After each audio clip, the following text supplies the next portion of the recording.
এই মধ্যে যে খবরের দিকে নজর রাখবো, প্রয়াত রশিদ খান, উস্তাদ রশিদ খান তার প্রয়াণ হয়েছে এবং যেটা জানা যাচ্ছে শাস্ত্রীয় সঙ্গীতে, ভারতীয় শাস্ত্রীয় সঙ্গীতের নক্ষত্র পতন হলো প্রয়াত উস্তাদ রশিদ খান।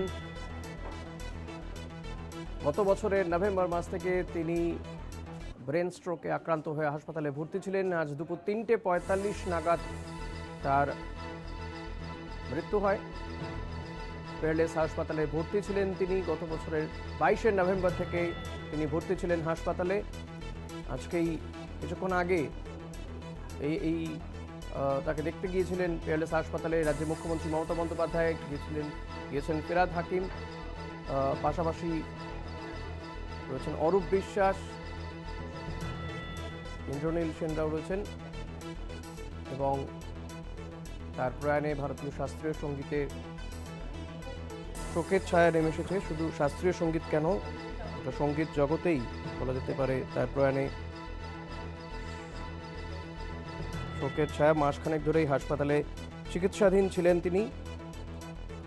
আজ সকাল থেকেই তার শারীরিক অবস্থার অবনতি হতে থাকে এবং খবর পাওয়ার পরেই রাজ্যের মুখ্যমন্ত্রী মমতা বন্দ্যোপাধ্যায় তাকে দেখতে যান। দুপুর 3:45 নাগাদ তার মৃত্যু হয়েছে বলে জানা যাচ্ছে।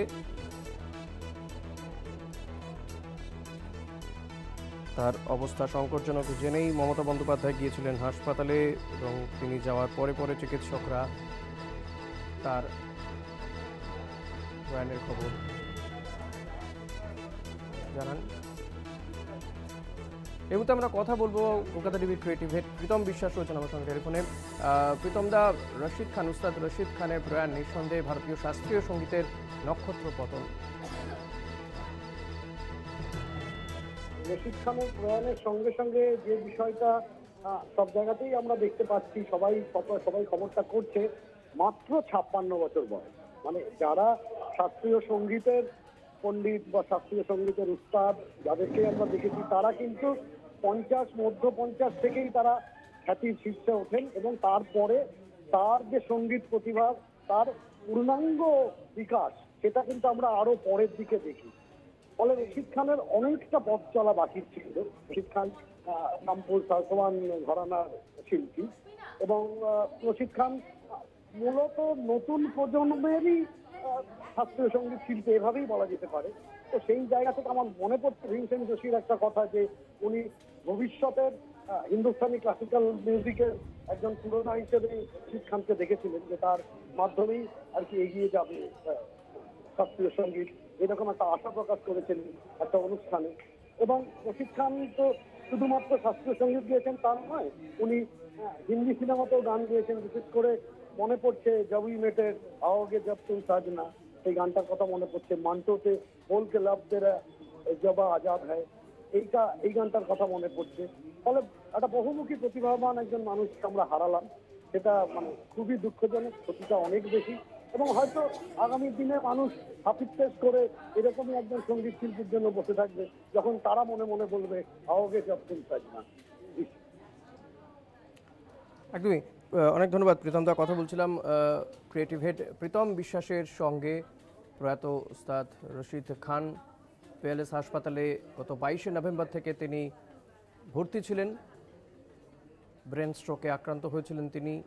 তবে চিকিৎসকদের তত্ত্বাবধানে তিনি সুস্থ হচ্ছিলেন ধীরে ধীরে, কিন্তু আজ সকাল থেকে তার শারীরিক অবস্থার অবনতি ঘটতে শুরু করে হঠাৎ করেই। দ্রুত তাকে ভেন্টিলেশনে স্থানান্তরিত করা হয়েছিল। একটি বিশেষ মেডিকেল টিমও তৈরি করা হয়েছিল তার চিকিৎসার জন্য, কিন্তু তারপরেও 3:45 নাগাদ প্রয়াত হন রশিদ খান। 2006 সালে তাকে পদ্মশ্রী সম্মানে সম্মানিত করা হয়েছিল কেন্দ্রীয় সরকারের পক্ষ থেকে। 2022 সালে এই শাস্ত্রীয় সঙ্গীত শিল্পী পদ্মভূষণ সম্মানে সম্মানিত হন। রশিদ খানের জন্ম উত্তরপ্রদেশের বাদাউনে। ছোটবেলা থেকেই তিনি সঙ্গীত পরিবারে বেড়ে উঠেছেন। উস্তাদ গুলাম মুস্তাফা খানের ভাইপো তিনি, বলতে গেলে কাকাই তাকে গড়ে তোলেন। এক্ষেত্রে প্রথম তাকে মুম্বাইতে নিয়েও আসেন। সেখানে গানের তালিম নেন উস্তাদ রশিদ খান। কিন্তু দীর্ঘদিন তিনি এই বাংলায় থেকে এই বাংলার মাটি জল হাওয়ার সঙ্গে সঙ্গে নিজেকে বানিয়ে নিয়েছিলেন। বহু সঙ্গীত তার অবদান তিনি রেখেছেন। আজ তার শারীরিক অবস্থার অবনতির খবর পান মুখ্যমন্ত্রী মমতা বন্দ্যোপাধ্যায় জয়নগরে ছিলেন এবং সেখান থেকে তিনি সরাসরি চলে যান পিএলএস হাসপাতালে, তাকে দেখতে যান এবং তারপরেই ঘোষণা করা হয়, চিকিৎসকরা ঘোষণা করেন বিশিষ্ট সঙ্গীত শিল্পী, শাস্ত্রীয় সঙ্গীত শিল্পী রশিদ খানের প্রয়াণের খবর দেন তারা। দুপুর 3:42 নাগাদ তার প্রয়াণ হয়। প্রস্টেট ক্যান্সারেও ভুগছিলেন এই সঙ্গীত শিল্পী।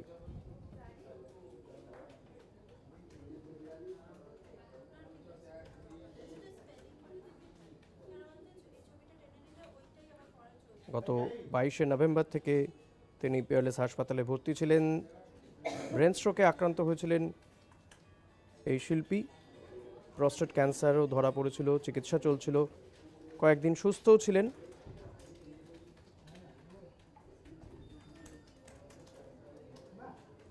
তবে চিকিৎসকদের তত্ত্বাবধানে ধীরে ধীরে সুস্থ হয়ে উঠছিলেন এই শাস্ত্রীয় সঙ্গীত শিল্পী। কিন্তু আজ সকাল থেকে হঠাৎই তার শারীরিক অবস্থার অবনতি ঘটতে শুরু করে। তাকে দ্রুত ভেন্টিলেশনে স্থানান্তরিত করা হয় এবং দুপুর 3:45 নাগাদ এই শাস্ত্রীয় সঙ্গীত শিল্পীর মৃত্যু হয়। নিঃসন্দেহে ভারতীয় শাস্ত্রীয় সঙ্গীত জগতে নক্ষত্রপতন এই শিল্পীর প্রয়াণের পরে পরেই।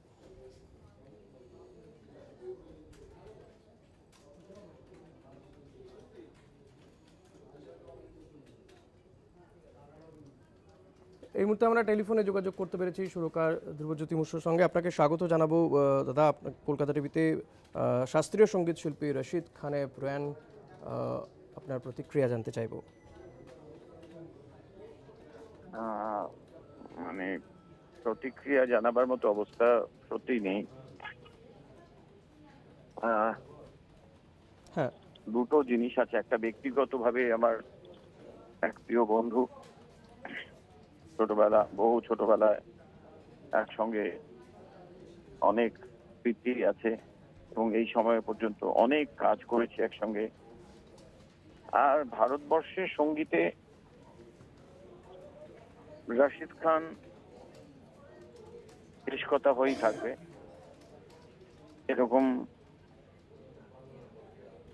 এইরকম রশিদের মতো অত বড় শিল্পী, উস্তাদ রশিদ খানের মতো এত বড় শিল্পী, এইরকম আগামী 100 বছরের মধ্যেও কেউ আসবে বলে তো মনে হয় না। জানি না, ওর সময়ের ও শ্রেষ্ঠ, মানে ও, এবং এত সরল একটি মানুষ। আমি ওকে ওর 14-15 বছর বয়স থেকে, মানে আমার ওকে চিনি আমি 14-15 বছর বয়স থেকে এক পাড়ায় দেখেছি। ও যেখানে এসেছিল, অনেক স্মৃতি, অনেক স্মৃতি, এগুলো আর বলার মতো অবস্থায় নেই আসলে। দেবজ্যোতিদা, ব্যক্তিগতভাবে আজকের দিনে কোনো স্মৃতি মনে পড়ছে? আপনি তো অনেক কাজ করেছেন তার সঙ্গে, কোনো স্মৃতি আজকে কিছু মনে করছে, বিশেষ করে মনে পড়ছে? আমার অনেক ছোটবেলার এমন কিছু স্মৃতি আছে যে স্মৃতি আমরা একসঙ্গে টালিগঞ্জ এসআরএ থেকে টেকনিশিয়ান স্টুডিওর পাশ দিয়ে একটা গলি দিয়ে আমরা টালি ক্লাবে চলে যেতাম। সেখানে দুজনে আমরা আমাদের দুজনের অনেক সময় কেটেছে ওই টালি ক্লাবের ক্লাবে নয়, গলফ কোর্সের পেছন দিক দিয়ে ওখানে আছে। এটা তো একটা। আর গানের জায়গায় দাঁড়িয়ে আমার লাল বাহাদুর শাস্ত্রী বলে একটি ছবির জন্য খুব দারুণ গিয়েছিল। গুলজার লিখেছিলেন, রমেশ শর্মার ছবি গুলজার লিখেছিলেন, এবং গুলজার নিজে এখানে কলকাতায় এসেছিলেন এটার জন্যই, যে গুলজার এসেছিলেন যে আমি রশিদকে রশিদের মাটিতেই গাওয়াবো বলে গুলজার এসেছিলেন এই কিছু বছর আগে। তো সেখানে দাঁড়িয়ে রশিদ একটা অসাধারণ গান গেয়েছিল। তো সেটাই মনে থাকবে যে এরকম কাজ করেছি, বহু বহু বহু কাজ করেছি। আমি এবং তন্ময় বোস একসঙ্গে আমরা ওকে দিয়ে আমরা একটা খুব দারুণ একটা ফিউশন সং গাইয়েছিলাম। মানে ফিউশন সং না, মানে আয়না বালম ওইভাবে কি বলবো আর, এই আর কি। একদমই, অনেক ধন্যবাদ এখন আর দেবজিৎ দা। বলার কিছু বলতে ইচ্ছে করছে না। একদমই একদম বুঝতে পারছি আমরা আপনার অবস্থা দাদা, নিঃসন্দেহে। অনেক ধন্যবাদ আপনাকে। কথা বলছিলাম সুরকার দেবজ্যোতি ঘোষের সঙ্গে। নিঃসন্দেহে উস্তাদ রশিদ খানের এই প্রয়াণ সঙ্গীত জগতে অপূরণীয় ক্ষতি বলে মনে করছেন প্রত্যেকেই। 1968 সালের 1 জুলাই উত্তরপ্রদেশের বদায়ুতে জন্ম রশিদ খানের। তিনি রামপুর সাসওয়ান ঘরানার শিল্পী, যে ঘরানার প্রতিষ্ঠা করেছিলেন এনায়েত হুসেন খাঁ সাহেব। রশিদ তালিম নিয়েছেন এই ঘরানারই আরও এক দিকপাল উস্তাদ নিসার হুসেন খাঁ সাহেবের কাছ থেকে, যিনি ছিলেন রশিদের দাদু। এই মুহূর্তে আমরা টেলিফোনে যোগাযোগ করতে পেরেছি পণ্ডিত বিক্রম ঘোষের সঙ্গে। দাদা, আপনাকে স্বাগত জানাবো কলকাতা টিভিতে। তবে উস্তাদ রশিদ খানের প্রয়াণ নিঃসন্দেহে আপনাদের প্রচুর স্মৃতি রয়েছে, আজকের দিনে কোনো স্মৃতি শেয়ার করতে চাইবেন আমাদের সঙ্গে? বিক্রমদা শুনতে পাচ্ছেন?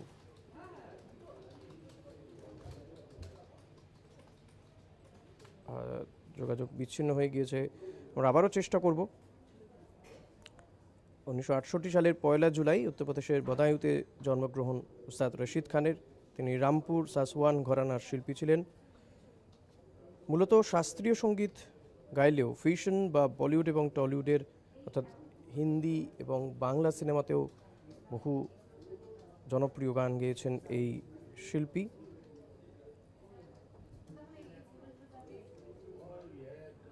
এই মুহূর্তে আমরা টেলিফোনে যোগাযোগ করতে পেরেছি পণ্ডিত বিক্রম ঘোষের সঙ্গে। আপনাকে স্বাগত জানাবো কলকাতা টিভিতে দাদা।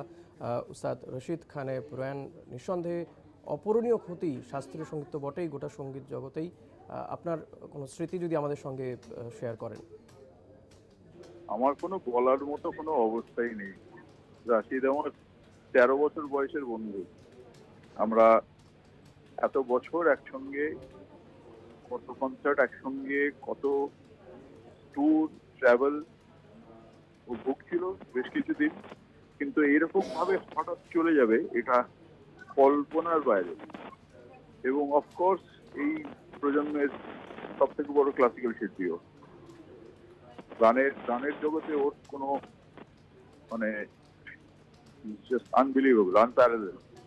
ওর চলে যাওয়াটা দেশের তো বিশাল ক্ষতি, কিন্তু আমাদের বন্ধু বর্গের মধ্যে যে কি ক্ষতি হয়ে গেল, আমি ওটা অ্যানালাইজ করার ক্ষমতা নেই আমার। আপনারা ক্ষমা করবেন আমাকে এখন যাচ্ছি। বিক্রমদা, আজকের দিনে কোনো স্মৃতি যোগাযোগ বিচ্ছিন্ন হয়ে গিয়েছে। আমরা কথা বলছিলাম পণ্ডিত বিক্রম ঘোষের সঙ্গে। তিনিও বলছেন অপূরণীয় ক্ষতি এবং তিনি একজন বন্ধুকেও হারালেন। উস্তাদ রশিদ খান তিনি 10-11 বছর বয়সে কলকাতায় চলে এসেছিলেন। উত্তরপ্রদেশের বদায়ুতে জন্ম তার, কিন্তু 10-11 বছর বয়সে তিনি চলে এসেছিলেন এই কলকাতায়। সঙ্গীত রিসার্চ একাডেমির স্কলারশিপ নিয়ে দাদু নিসার হুসেনের কাছে গান শেখা শুরু তার। তারপর থেকে গিয়েছেন এখানে কলকাতাতে। সঙ্গীত নাটক একাডেমি পুরস্কার, পদ্মশ্রী, পদ্মভূষণ সম্মান পেয়েছেন। এই বাংলা থেকেও পেয়েছেন বঙ্গবিভূষণ সম্মান।